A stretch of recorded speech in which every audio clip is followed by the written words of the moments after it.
Вы будете шокированы, но все те индейцы, что изображены в фильмах и сериалах грязными животными, сплошная чушь. Ведь на деле именно колонизаторы и ковбои были самыми настоящими вонючками. Сегодня я расскажу вам, как было устроено общество в некоторых племенах, почему молодые индейцы шарахались от женщин и как милые леди убивали всех подряд на войне. А в конце вы узнаете шокирующие факты о том, как жили девушки в кочевых племенах. Приятного просмотра! Давайте мы с вами представим среднестатистическую женщину в 16 веке. Это леди определенных стандартов красоты, которые носили неудобную одежду, были вынуждены обслуживать своего ухажера и по факту не имели никаких прав. И я сейчас про тех счастливчиков, что родились в дворянском роде, а вот в самых обычных деревнях и городах творился настоящий ужас. Мало того, что женщины и девушки были скорее предметом, благодаря которому можно было получить какие-то связи. Отдав их в жены, так они еще и не имели вообще никакого права голоса. А вот это меня еще больше шокировало. Милые леди не могли выбрать себе мужа. Но кто бы мог подумать, что у тех самых индейцев, которые чаще всего выставлены не лучшим образом, дела с правами женщин обстоят в разы лучше. К примеру, дамы в племенах иракезов отвечали за специальные ритуалы и обряды, занимались религиозным просвещением общества, а также имели свой голос внутри общины. Более того, у индейцев именно женщины занимались организацией основных процессов жизни общества, а мужчины занимались лишь базовыми вещами, например, добычей еды. Не кажется ли вам, что это максимально не сходится с тем образом, который сложился в нашем обществе об аборигенах Америки? Но я нашел самое главное отличие между европейским обществом и индейцами. Так как в крупных городах Европы у женщин не было никаких прав, они часто притеснялись в сексуальном плане. Нередко случалось такое, что девушки всячески избегали своих мужей, с которыми их сводили родственники. А вот в племени Кагаба все было полностью наоборот. Взрослые мужики буквально бежали от женщин. Почему? Да потому что у них был очень специфический обряд. Юноши, которые хотели стать мужчиной и завести семью, были вынуждены проводить ночь с самой старой женщиной в племени. И более того, они должны были ее полностью удовлетворить. А если сделать это не получалось, то парни были обречены на дальнейшие пытки в виде повторных попыток. Страшный обряд, не так ли? Ну а в семье все женщины всегда были инициаторами сексуальной жизни. Все доходило до того, что мужикам приходилось буквально бежать в леса в специальные укрытия от своих возлюбленных. Теперь некоторые не очень приличные матерные фразы для меня начали играть другими красками. Но надо отдать должное. Женщины, помимо того, что управляли жизнью племени, также и участвовали в войнах. Вот, к примеру, амахи, шаены, пони и сиу. В этих общинах жили самые настоящие амазонки. Но о войнах никто не собирался щадить девушек, ведь все знали, что они те еще занозы в попке. Ведь они и воевали наравне с мужчинами, и даже опасности представляли в разы больше. Почему, спросите вы меня? Да потому что втыкали нож в спину именно прекрасные леди. Никто не брал их в плен как раз-таки по этой причине, хотя в Европе в те времена женщины тоже могли ударить откуда не ждали. Заразить сифилисом, к примеру, или еще какой-нибудь страшной болячкой. А что, вы думаете, я преуменьшаю? Как бы не так, ведь о личной гигиене в те времена вообще мало что знали. Собственно, как и о медицине. О том, как прогрессивно Европа ухаживала за своим телом, я расскажу дальше. Но сейчас я бы хотел отметить одну очень интересную вещь. В средневековой Европе девушки во время особенных дней использовали очень необычное обезболивающее. В его состав входил мед, шерсть и крапива. Да-да, вы не ослышались, та самая травка, которая очень даже болезненно жжет даже через резиновые перчатки. Так что индейские женщины, которые не промышляли подобным бредом, становились лакомым кусочком для колонизаторов Америки. И это сыграло с ними довольно злую шутку. При появлении колонистов начались существенные изменения в отношении к женщинам в самих индейских общинах. Мужчины, стремясь получить льготы или материальные привилегии у новой власти, начали практиковать продажу женщин и девушек своего племени или сдачу их в аренду, не учитывая их мнение и желания. И это было даже в тех племенах, откуда юные парни бежали при виде девушки. Хотя практика аренды женщин у индейцев воспринималась как установление дружеских отношений и поначалу не казалось чем-то чрезмерным. Это как трубка мира, только женщина. Индейцы рассматривали рождение ребенка от белого человека как залог установления взаимовыгодного сотрудничества и гарантию безопасности племени. Некоторые племена, такие как Кри, даже выделяли девушек для аренды белым колонистам. Вообще, мне немного удивительно, что многие колонисты заключали браки с индианками. Правда, был парадокс, который заключался в том, что мнение девушек не учитывалось, но благодаря этим бракам устанавливались дипломатические отношения колонистов с племенами. Некоторые утверждали, что без участия женщин-индианок было практически невозможно решить какие-либо вопросы с племенами. Видимо, мужчины, уставшие от матриархата и войны, с удовольствием избавились сразу от двух проблем.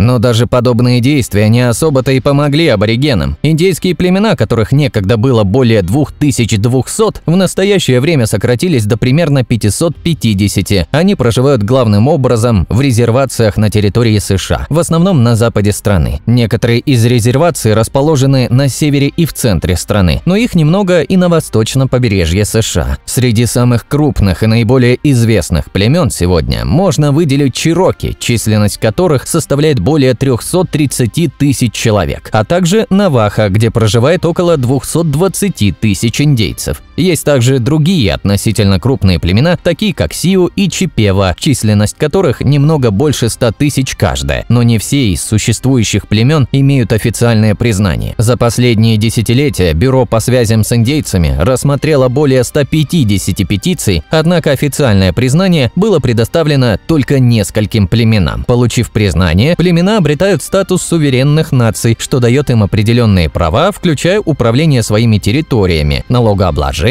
и установление собственных законов. И это довольно грустно, если так подумать. Но даже в резервациях, где племена обладают суверенитетом, есть свои проблемы. Многие индейцы оказываются безработными, доход семей низкий, а условия жизни плохие, отсутствие электричества и образования, высокие цены на продукты из-за неплодородных земель. Все это большая проблема. И это приводит к пристрастиям к алкоголю, диабету, ожирению и высокой смертности среди индейцев. Большинство молодых девушек вынуждены переезжать в города либо работать в игорном бизнесе, который стал основным источником дохода для многих племен в резервациях. Учитывая отсутствие налоговых ограничений на создание казино на их территории, есть, конечно, и те люди, которые зарабатывают на рукоделии, этнических поделках и чтят традиции своих предков. Но в целом молодежи становится все меньше и меньше. Большинство представителей индейских племен предпочитают жить вне резерваций, ведя борьбу с бедностью и приезжая назад только чтобы навестить родню. А как вы думаете, почему индейцев почти никто не поддерживает?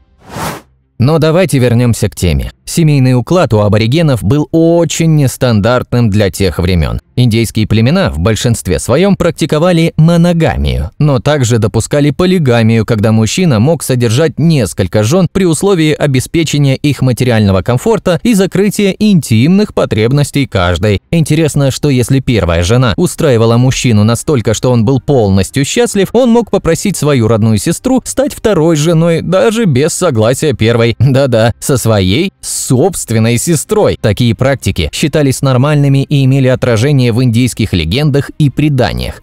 Одна из легенд гласила о двух сестрах, которые жили одни. Первый мужчина, которого они увидели, спустился с небес и научил их всему, связанному с сельским хозяйством и кулинарией. Поэтому теперь у каждого индейца может быть по две жены. И сейчас вам может показаться, что это им повезло. Но на деле, как вы могли уже понять, это было далеко не так. Но меня больше удивляет следующий факт. Женщина могла быть временной женой, если она была не первой. Такой статус сохранялся, пока она не находила себе супруга. Эти традиции позволяли женщинам избежать статуса старой девы и не оставаться без потомства, что в те времена было принято всеми членами племени.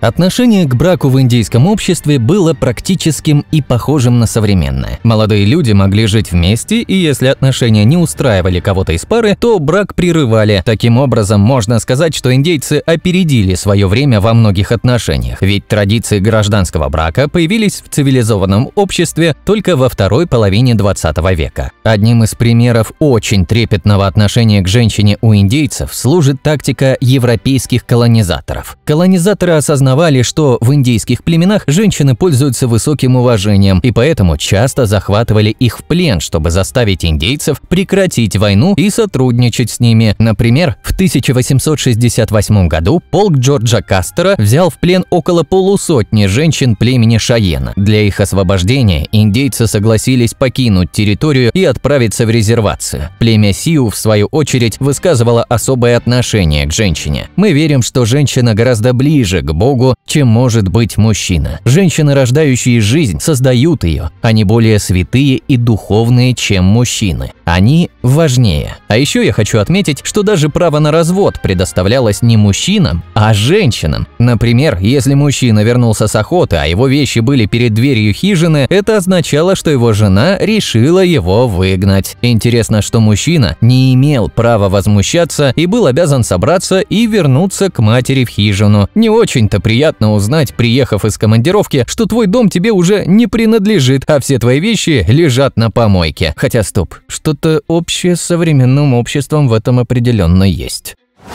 Ну что, пришло время к самому интересному. На Диком Западе индейцы не были немытыми дикарями. А как раз пилигримы, колонизаторы, даже свой зад не подтирали. Однако важно помнить о том, что у людей той эпохи было совершенно иное мировоззрение. Абсолютное большинство из пилигримов не совершали никаких гигиенических процедур, и это считалось нормой. В то время вода не ассоциировалась с понятием чистоты, а сам термин «чистота» связывался исключительно с одеждой. Таким образом, человек в аккуратном наряде считался абсолютно чистоплотным. Неприятные запахи, исходящие от тела, просто не привлекали внимания первых колонистов. Ковбой должен был пахнуть навозом и лошадью. Блохи и вши тоже считались абсолютной нормой. И это меня довольно сильно шокирует. Понятие чистоты в 1620-х годах также было пропитано глубокой религиозной составляющей. Многие святые намеренно подвергали себя страданиям на земле, создавая незаживающие раны и не соблюдая гигиенические нормы. Зато американские индейцы, любившие купаться в водоемах, выглядели дикарями в глазах европейцев, поскольку стоящая под водопадом группа индейцев казалась колонистам аморальной и безнравственной. В то время как индейцы видели связь между водой и чистотой, колонисты видели лишь отклонение от средневековых традиций и богохульства. Не говоря уже про ритуал по вытиранию грязного зада, когда эти дикари еще и подмывались. Изумительно, но американские европейцы стали принимать ванну в реках, озерах и океане только в конце 18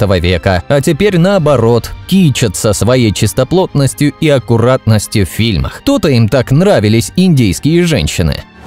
Еще я хотел бы заострить внимание, что даже на фоне своей воинственности и бескомпромиссности индийские женщины оставались женщинами, красивыми и ухоженными, без мужской неотесанности. Снимки, сделанные на рубеже 19 и 20 веков, наглядно демонстрируют их великолепную национальную одежду и страсть к украшениям. Это я еще не говорю про идеальную осанку и озорной взгляд. В культуре многих племен женщины предпочитали носить рубахи, украшенные бахромой, вышивкой, узорами из бисера, ракушками и перьями, а также юбки-платья, подчеркивающие их изящество. Вместе с мужчинами они демонстрировали богатство аксессуаров – серьги, ожерелья, кольца, браслеты и прочие украшения, каждая из которых было особым символом истории и культуры своего племени. Да чего уж говорить, даже на текущий момент времени многие элементы заимствуются модными домами. Это я не говорю про всевозможные украшения тела, вроде пирсинга, колец и чокеров. И еще важно упомянуть и про уходовые средства. Девушки индейских племен часто пользовались природной косметикой, всевозможными увлажняющими маслами, красками для волос и самодельными шампунями. Некоторые рецепты, кстати, до сих пор используются в современной косметике.